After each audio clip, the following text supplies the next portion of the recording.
Carla Emery spent over 32 years writing the Encyclopedia of Country Living. It was her life's work and a legacy, a tribute to a woman who is passionate about teaching others forgotten skills. I plan to take you on a brief overview of the chapters in the Encyclopedia of Country Living. The first chapter, called Oddments, includes an assortment of topics that would be useful to any homesteader or prepper. An in-depth review of how to choose and buy land that points out the many essentials that are often overlooked when buying land. Chapter 2, Introduction to Plants, goes in depth about subjects such as soil composition, buying and saving seeds, coping with weeds, and so much more.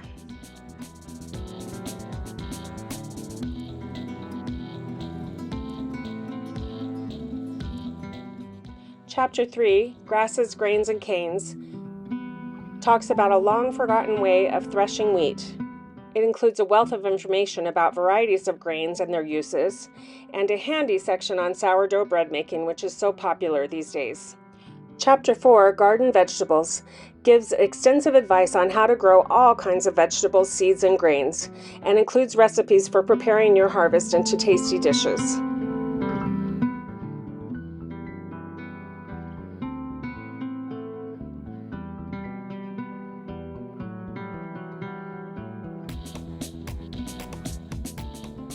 Chapter 5, Herbs and Flavorings, discusses growing herbs, coffees, and teas. It reviews which herbs, spices go with different meats and dishes. It has a section on do-it-yourself cosmetics and wild food foraging.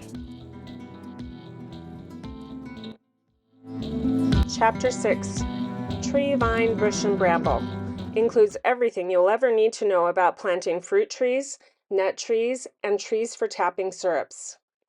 It has a section on planting berry bushes. It tells you how to prune your bushes and your trees, and it includes a section on planting your own profitable Christmas tree farm.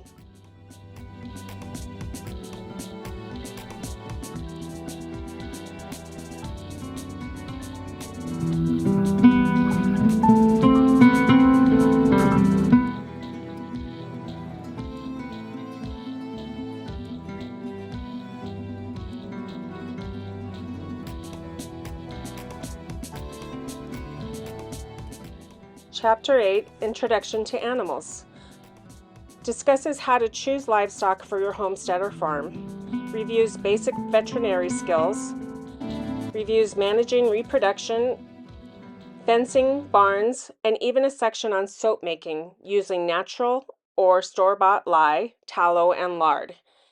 This book is where I learned that lye comes from wood ash and how you can make it yourself.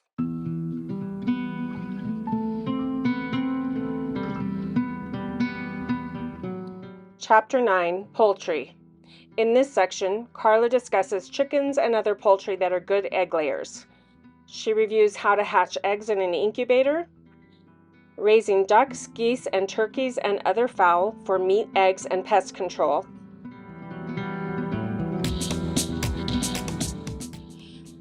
Chapter 10, Goats, Cows, and Home Dairying. Have you ever wondered which type of dairy animal would be best for your farm or homestead? Carla can help you decide. She reviews buying a dairy animal and what to look for. She covers milking problems, including managing mastitis. There's also a section on butter and cheese making and resources for supplies. She covers everything you need to know about goat and cow health and where to look for further information. Chapter 11, Bees, Rabbits, and Sheep.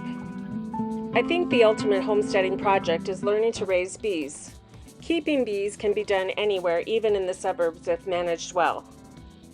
Carla has info on beekeeping, beekeeping supplies, and where to learn more about beekeeping. Another often underrated meat source for your family is in the raising of rabbits. Rabbits are another quiet and easy to raise livestock, perfect for your homestead in the suburbs or in the country. Chapter 11 discusses raising rabbits for Angora wool. You can spin this into fiber and make beautiful products. Chapter 11 also discusses rabbit housing, food and watering, and general health questions. The next section in Chapter 11 covers all things porcine. To put it plainly, she talks about raising pigs. For meat, for lard, and as a source of income for the small homestead or farm, pigs can add a lot of interest and adventure to the homestead. The last section of Chapter 11 covers all things sheep, with a helpful section on the characteristics to avoid when buying sheep, including avoiding thin sheep, which could be caused by worms, hard or lumpy udder, which could have mastitis, an udder that doesn't have the proper number of nipples, sore feet or lameness, and broken or missing teeth. Whether you want to raise sheep to shear for wool, or if you want to raise them for meat and milk, yeah, you can milk sheep. The Encyclopedia of Country Living will tell you what you need to know about the care and raising of your woolly friends. The Encyclopedia of Country Living is jam-packed full of information.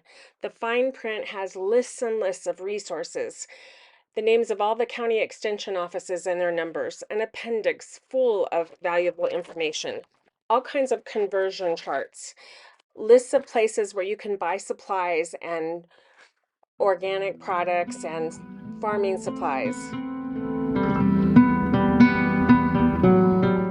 I've only begun to scratch the surface of the amazing content in this book. It will become one of your valued possessions as it is such a resource for all information on things relating to a back-to-basics lifestyle. If I could only have one homesteading resource, it would be this book. I cannot recommend it more. It has been a treasure in my home for over 30 years.